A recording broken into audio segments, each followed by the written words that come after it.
Hello welcome back to my channel Telugu Sanchari. So friends 30 days 30 వీడియోస్లో ఈరోజు అయితే మనం విజయనగరం జిల్లాలో అయితే తిరుగుతున్నాం కదా.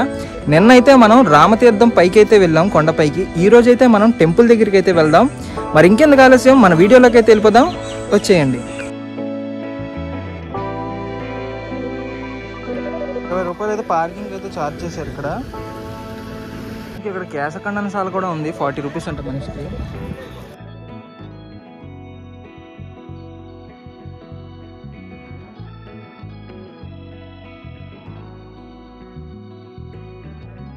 మనం ఇది ఫ్రీ దర్శనం అనమాట. ఇందులో మొత్తం మనకి 3 దర్శనాలు అయితే ఉంటాయి. ఒకటి శ్రీకర దర్శనం 50 రూపాయలు, ఇంకోటి మామూలు దర్శనం 20 రూపాయలు, అండ్ ఫ్రీ దర్శనం ఇదైతే ఫ్రీయే. ఎవరైనా రావచ్చు, ఎవరైనా వెళ్ళిపోవచ్చు. లోపలికి వెళ్ళి దేవుడిని అయితే దర్శనం చేసుకుందాం. సో మనం నిన్నైతే మనం అక్కడికైతే వెళ్ళాం పైకి. చూస్తున్నారు కదా, ఇది చాలా అయితే పాత గుడి.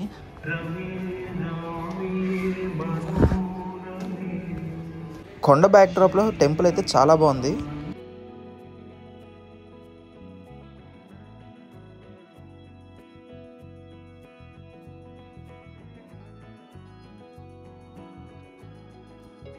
ఈ టెంపుల్లోకి వచ్చేటప్పటికి మనకైతే భద్రాచలంలో ఏ టైప్ అయితే పూజలు చేస్తారో ఇక్కడ కూడా సేమ్ అవే పూజలు అయితే చేస్తారు.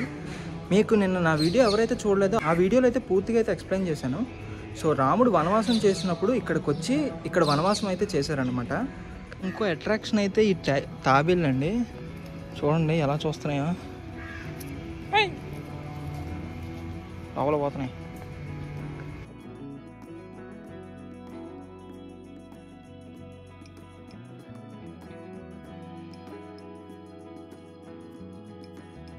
మార్గశిర మాసంలో అయితే ఇక్కడైతే స్వామివారికి కళ్యాణాలు అయితే జరుగుతూ ఉంటాయి.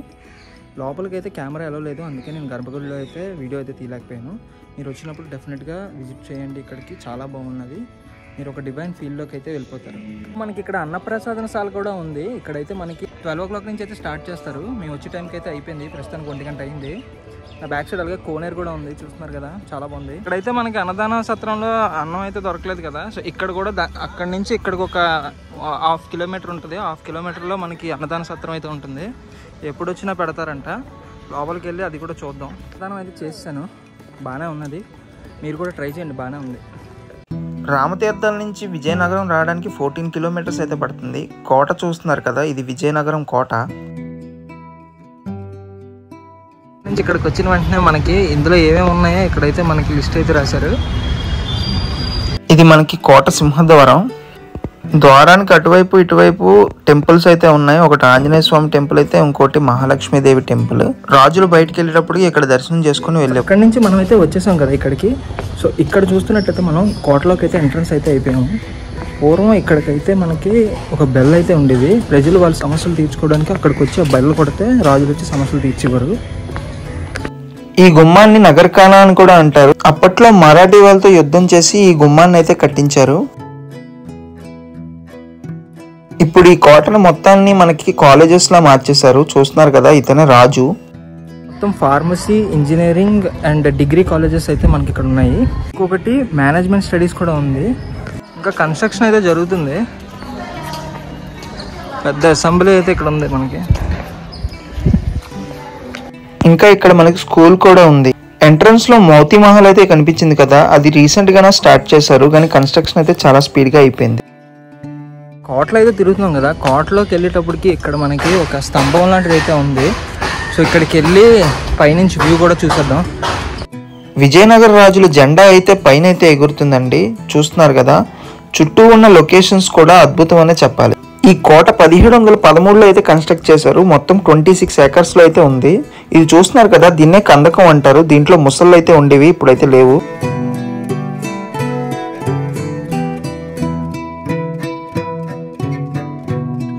కోటలో తిరిగి నేను కూడా వెంకటపతి రాజులా ఫీల్ అయిపోయి కిందకైతే నడుచుకుంటూ వెళ్తాను. పూర్వం రాజులు ఇక్కడి నుంచి నడుచుకొని వెళ్ళి ప్రజల సమస్యలు అయితే తీర్చేవారు. ఈ కోటకు మొత్తం 2 ద్వారాలు అయితే ఉన్నాయి. ఒకటి రాజద్వారం అయితే, ఇంకోటి వెనక ద్వారం. కోటకి 2 గేట్లు అయితే ఉంటాయి. ఇందాక మనం వెళ్ళింది ఫస్ట్ గేట్, ఓపెనింగ్ గేట్ అయితే. వెనక నుంచి కూడా ఒక గేట్ ఉంది, ఆ గేట్ దగ్గర కూడా వెళ్దాం. ఇదే మనకి దక్షిణ ద్వారం. ఇందులోంచి మనకి ఫోర్ట్ లో ఎవరైనా చనిపోతే ఇందులోంచి మనకి బయటికి తీసుకొస్తారు. సో ఇవి చూస్తున్నారు కదా, మనకి ఇవి రాజుల సమాధులు. ఇక్కడ రాజులు కోటలోంచి తీసుకొచ్చి ఇక్కడైతే సమాధి చేసేవారు అన్నమాట. చూసాం కదా, ఇక్కడ నుంచి మనం గంట స్తంభం దగ్గరికి అయితే వెళ్దాము. గంట స్తంభం ఎప్పుడు కట్టారు, ఎలా కట్టారు, ఎవరు కట్టారు అని చెప్పేసి అక్కడికి వెళ్ళి డిస్కస్ చేద్దాం. వచ్చేసాం గంట స్తంభం దగ్గరికి. రాజుల్లో ఒకరు లండన్కి వెళ్ళినప్పుడు, బ్రిటిష్ పాలనలో ఉన్నప్పుడు బెన్ క్లాక్ టవర్స్ అని చెప్పేసి లండన్లో ఉంటుంది. సో ఆ లండన్ క్లాక్ టవర్స్ ఇన్స్పిరేషన్తో మనకైతే ఈ క్లాక్ టవర్ అయితే ఇక్కడ నిర్మించడం జరిగింది. సో ఇక్కడ మనకి పెద్ద మార్కెట్ అనేది మనకి వైజాగ్లో పూర్ణ మార్కెట్ ఎలాగో విజయనగరం మార్కెట్ ఇది ఫుల్ రష్గా అయితే ఉంటుంది. ఈ గంట స్తంభం ప్రతి గంటకి గంట అయితే కొట్టినట్టు ఒక పాట అయితే పాడుతుంది. నైట్ టైం అయితే దీనికి లైట్లు కూడా వేస్తారు. గంట స్తంభం నుంచి నేనైతే విజయనగరం ట్యాంక్ బండ్ అయిన పెద్ద చెరువు దగ్గరికి అయితే వచ్చాను. ఈ పెద్ద చెరువు మొత్తం 162 ఎకరాల్లో అయితే ఉంది. ఫ్రెండ్స్ చూడండి, చెత్తగా తయారవుతుంది. అయితే వచ్చేసాం పెద్ద చెరువుకి. విజయనగరం సెంటర్లో అయితే మనకి ఈ పెద్ద చెరువు అయితే ఉంది. రైల్వే స్టేషన్కి జస్ట్ 2 కిలోమీటర్స్ దూరంలో ఉన్న ఈ పెద్ద చెరువుని రాజులు అయితే కన్స్ట్రక్ట్ చేశారు. అప్పట్లోనే ఎంతో విజనరీగా ఆలోచించి మనకి పెద్ద చెరువుని అయితే కన్స్ట్రక్ట్ చేయడం జరిగింది. కన్స్ట్రక్ట్ అంటే ఏదైతే తవ్వించారు. సో ఇప్పుడు దీని పరిస్థితి చూస్తుంటే చాలా బాధ అయితే వస్తుంది. చూస్తున్నారు కదా, ఎక్కడ పడితే అక్కడ మనకి ప్లాస్టిక్ వ్యర్థాలు అయితే పడేసి ఉన్నది. ఇలా చేస్తుంటే మనకి మొత్తం వాటర్ అంతా కలుషితం అయితే అయిపోతుంది. నాకు ఒక సబ్స్క్రైబర్ అయితే నాకు కామెంట్ అయితే చేశారు, నేను వెళ్ళిన ప్రతి చోటని ఒక బ్యాగ్ అయితే తీసుకెళ్ళి క్లీన్ చేయమన్నారు. దీని బ్యాగ్ కాదు కదా, ఒక పెద్ద ట్యాంక్ రోజు క్లీన్ చేసినా కూడా ఇంకా ఉండిపోద్ది, అంతలా ఉన్నది. ప్రజల్లో మార్పు రాలేనంత వరకు ఈ పెద్ద చెరువు పరిస్థితి ఇంతే. ఫ్రెండ్స్, పెద్ద చెరువు చూసుకొని మనం ముందుకైతే వచ్చేసాం. మనమైతే అమ్మవారి టెంపుల్ దగ్గరికి అయితే వచ్చాం. పైడి చెల్లెమ్మ టెంపుల్కి అయితే వచ్చాం. ఇది ఎగ్జాక్ట్ మనకి విజయనగరం రైల్వే స్టేషన్ ఆపోజిట్లో అయితే ఉంటుంది. చూపిస్తాను చూడండి. ఇక్కడికి వెళ్ళిపోవసరం లేదు. ఎగ్జాక్ట్ మనం విజయనగరం స్టేషన్ దిగిన వెంటనే దీనికి పక్కనే మనకి అమ్మవారి టెంపుల్ అయితే ఉంటుంది కదా. ఇవాళ వీడియోని మీకు నచ్చిందని అనుకుంటున్నాను. నచ్చితే ఒక లైక్ చేయండి, షేర్ చేయండి అండ్ కమెంట్ చేయండి. అలాగే నా 30 days వీడియోస్లో ఈరోజు అయితే ఇప్పటి వరకు 14 days అయితే చేశాను. ప్లీజ్ అవి కూడా చూడండి అండ్ ఇది కూడా చూడండి, పూర్తిగా చూడండి. లైక్ చేయండి, షేర్ చేయండి అండ్ కమెంట్ చేయండి. మళ్ళీ రేపైతే కలుసుకుందాం. Until then Balu signing of.